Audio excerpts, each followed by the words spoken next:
the Tampa Bay Lightning. All right. Fourth in the Atlantic last year, just barely made the playoffs, which was a bit of a surprise. Their underlying numbers weren't amazing either. 18th in Corsi for percentage at 5v5, 21st in expected goals for percentage, 13th in scoring chances for percentage. So not terrible, but not what we're used to seeing out of the Lightning. Their 5v5 save percentage, also surprising, 31st in the league at 890. So just brutal. Vasilevsky was out for the first part of the season, and then he came back and just didn't have the same kind of year that you expect out of Andrei Vasilevsky. But what saved them was the second ranked shooting percentage in the NHL at 10.85%. I do see a little bit of negative regression coming there, but what also saved them is the first ranked power play in the NHL, 28.6% conversion.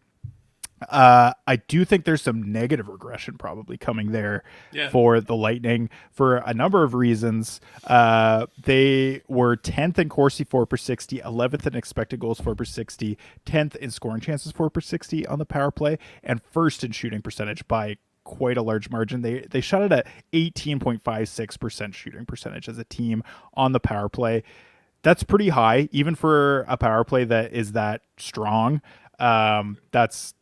I mean, I don't think that's going to last. And the big kicker is Steven Stamkos is gone, and he's been a staple on that power play for, I mean, his entire career. And he is honestly that one-timer on the hash marks on the left side. That has been a lethal part of that power play for a while. And now you had a guy in Jake Guentzel who replaces him there that, I mean, he's a fantastic player, and I still have him projected to have a great year, but he's a left shot, and that's not necessarily the role that he's played on the power play. So I think there is going to be quite an adjustment with this power play here, and I think it's probably going to dip a little bit more than people think. I don't have that baked into my projections so much, but I think that's something definitely to watch out for there. What are your thoughts on that? Because that's something that I've been harping on, but I haven't heard a lot of other people talk about that. No, I totally agree. Moving not only your captain, but like a guy with that role on the power play, that's gonna have an effect. And these aren't robots; these are human beings. You need to. They know how Stamkos shoots and passes, how his positional, how he plays his positions. They don't know how Guentzel is, not just yet, and it's gonna take a couple of games before they're comfortable adjusting the power play to Jake Guentzel. So first in the league, definitely. Even if Stamkos was here, I would expect some negative regression. But with that big change, I don't think they're going to meet this same target this year. Yeah, for sure. And then key departures, we mentioned Steven Stamkos. Mikhail Sergachev's another massive one. That's arguably their second best defenseman, is out the door. Obviously, he didn't play for a good chunk of the year last year with a major injury, but that still really hurts them. Anthony Duclair, their trade deadline acquisition, who actually had a really nice run with them on the top line. He's out the door as well. And Matt Dumba, another trade deadline guy, out the door. Their big acquisition, as we mentioned, Jake Guentzel. JJ Mosier came over in the Sergachev trade. Cam Atkinson got bought out in Philly. He's going to play probably a bigger role on the Lightning, which is interesting. And then Ryan McDonough, they brought him back. They just needed McDonough.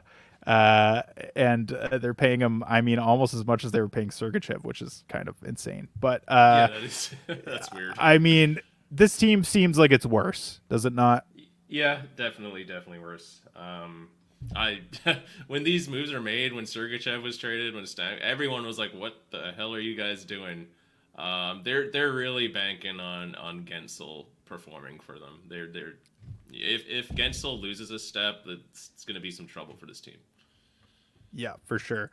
Goaltending. Vasilevsky, as we mentioned, struggled last year. He's still at 52 starts after missing a good chunk of the start of the season, which is crazy. They just played the absolute shit out of this guy coming off of a big injury. And then had a 903 even strength save percentage. I expect that to bounce back. Like, this guy has never been a goalie that plays at that level. So I think that a little bit more rest than he's used to with them going out early in the first round. So I think Vasilevsky is probably primed to bounce back, but obviously he's a goalie. So what the fuck do you? I Yeah, don't right. know. What do you What know? can you expect? I don't know. And Yeah. Jonas Johansson was just awful. That's another reason why I think Vasilevsky is huge value. Is he's going to play so much because there's just no one to play behind him. Johansson 24 starts, 892 even strength save percentage, one of the worst goaltenders in the league. There's not much there in terms of goaltending depth for the Lightning. Are you concerned about Vasilevsky? Obviously, the environment in front of him has gotten worse. What do you I, think? I'm never concerned about Vasilevsky because he's always on my opponent's team. I'm not wasting that draft capital on Vasilevsky.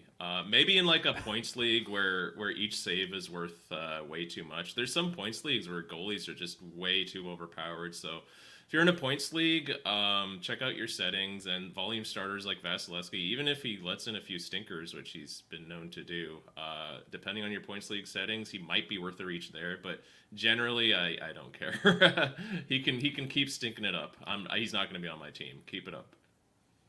All right, buddy. Talk to me about schedule quirks for Tampa. Yeah, so they got 12 back-to-backs. That's tied for 16th in the league. 22 off nights. That's tied for 27th. Weeks 22 to 24 for playoffs. 9 games, 4 off nights. Whereas weeks 23 to 25, they got 10 games with 2 off nights. Just 2 off nights there.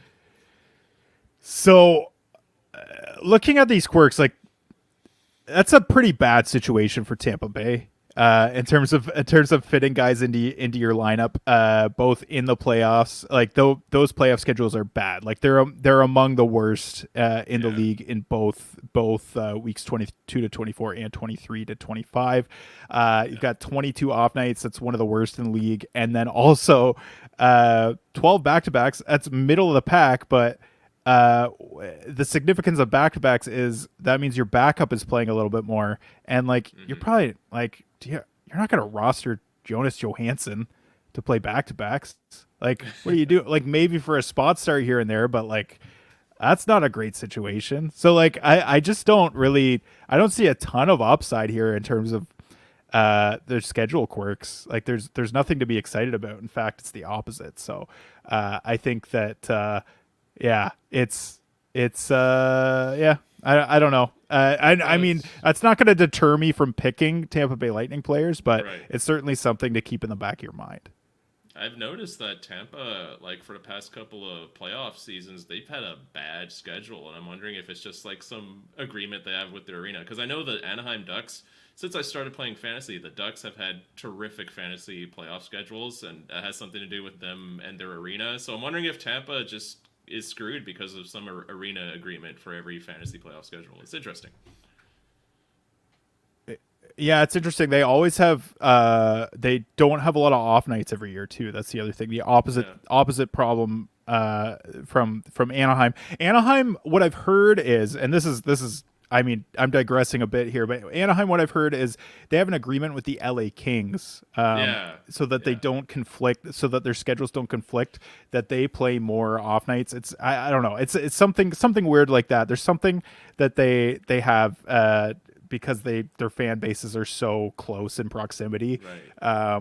So I don't know. It's something to do with the TV deals, but yeah. Anyways, I don't know why I'm digressing about that if I don't know more information about it. I should like it's just me rambling. But anyways, all right. Let's talk about the power play. We talked about it a bit. Kucherov, Jake Guentzel, Brayden Point. Those are locks.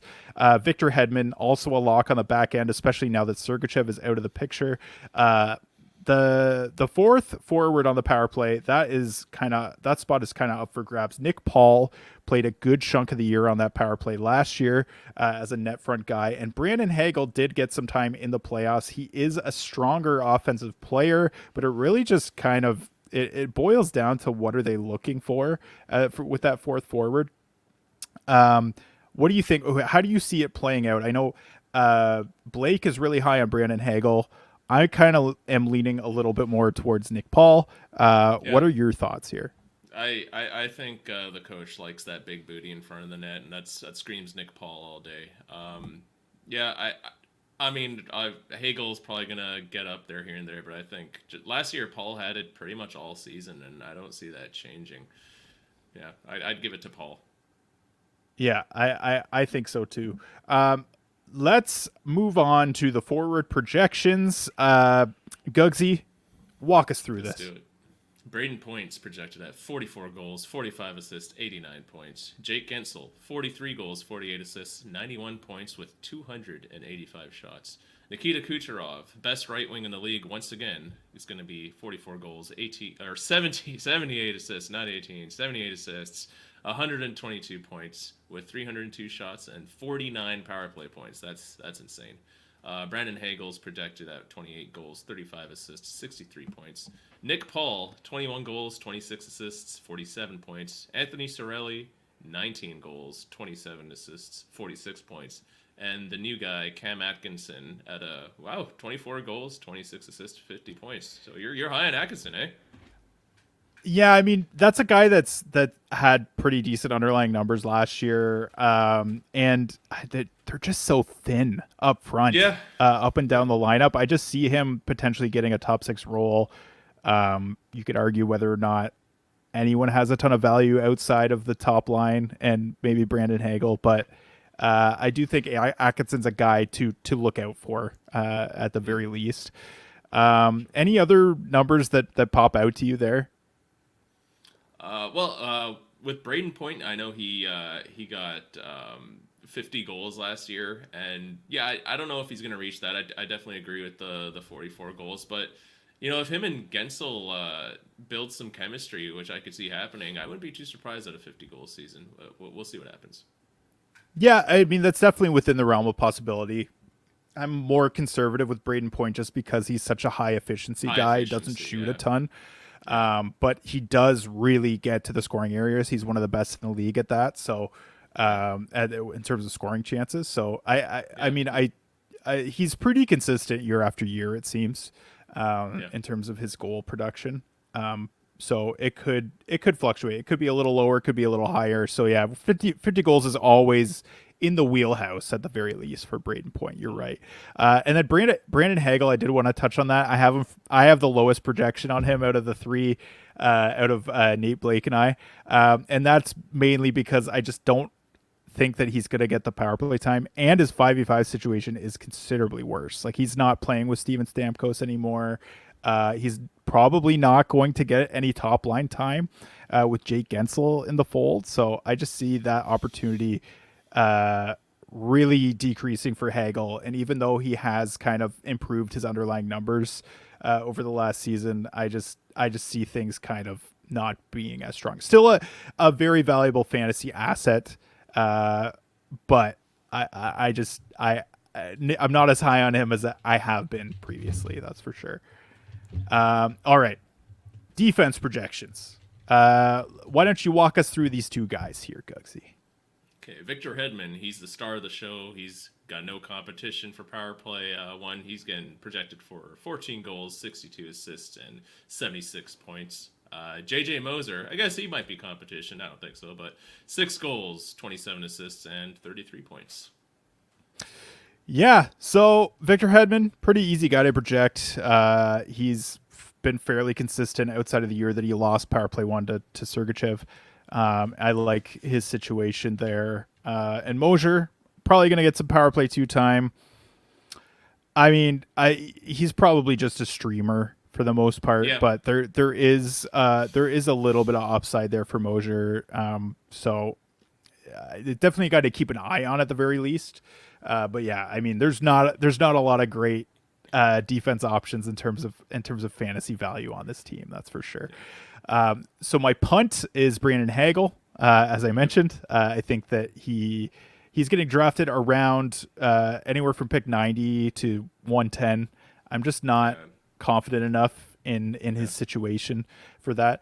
In terms of sleepers, Mikey Asamont is a guy that I really have liked his underlying numbers, and with how thin they are up front, if he were to get a top 6 opportunity, maybe even in that Cam Atkinson spot on the second line, that's a guy that I could see doing something. Like I mean, he's not again, like it's probably just a streamer guy, but it may just give him a little bit more value, getting a little Totally. more opportunity, maybe a little more ice time, because he's a really good shot producer. He hits a bit, and has been, I mean, not super efficient, but yeah, just a guy that has kind of been on my radar for a couple seasons now. Okay. So you're saying if he gets the deployment, there's some real value there, but if he gets the Yes, deployment, he's a yeah, guy that I wanted to at least bring up, yeah, even though I didn't project him, because I yeah, do think that if he gets it, there is a world where he gets a little bit more opportunity, and I think that he could potentially do something with that. yeah. My top three targets are Jake Guentzel. Guentzel is being drafted in Yahoo at 39th, which is the back end of the fourth round, or I guess middle of the fourth round. And I really like that for Jake Guentzel. In Apples and Genos leagues, he's getting drafted at 21, so in the second round, which is kind of where I'd be pretty happy drafting him. I have him projected for career highs, and part of that is because he's going to be playing with Nikita Kucherov and Brayden Point for essentially in all situations. And I think, despite the fact that he played with Crosby for a bunch of years, it may still be the best situation that he's ever had offensively. Maybe that's a hot take, but Nikita Kucherov is incredible in terms of offense. I still obviously would take Sidney Crosby over his career, but yeah, Kucherov is right in his prime right now. Victor Hedman, he's getting drafted at 43rd, so in the fourth round. I like that for him a lot, especially because he's gonna get. I have him getting like mid 70s in points, and then Nikita Kucherov, his ADP is fourth. A lot of these guys are being drafted right where I think they should be. Nikita Kucherov, his Yahoo ADP is fourth, but the fact that he could potentially be like produce in a manner that where he actually outproduces an ADP of 4, I mean that's exciting for me as well. So that I threw Kucherov on there just because I didn't see anyone else bringing like crazy value Yeah. in terms of their ADP. Is there anyone else that you're targeting here? You know, as you said, this team is really top heavy. All I want is whoever's on power play one, and you know the 4 of the 5 guys are staples. It's just that Nick Paul versus Hagel thing, and personally, I also like Nick Paul for his value. His ADP is much lower than Hagel's. I don't want to spend an 8th, ninth round pick on Hagel, but I'd be much more willing to take that risk on Nick Paul, who you're pretty much getting for like free last I checked. So yeah, pretty good for such a solid power play. If Nick Paul gets it, that's pretty good value compared to Hagel, where you're giving up quite a bit of draft capital.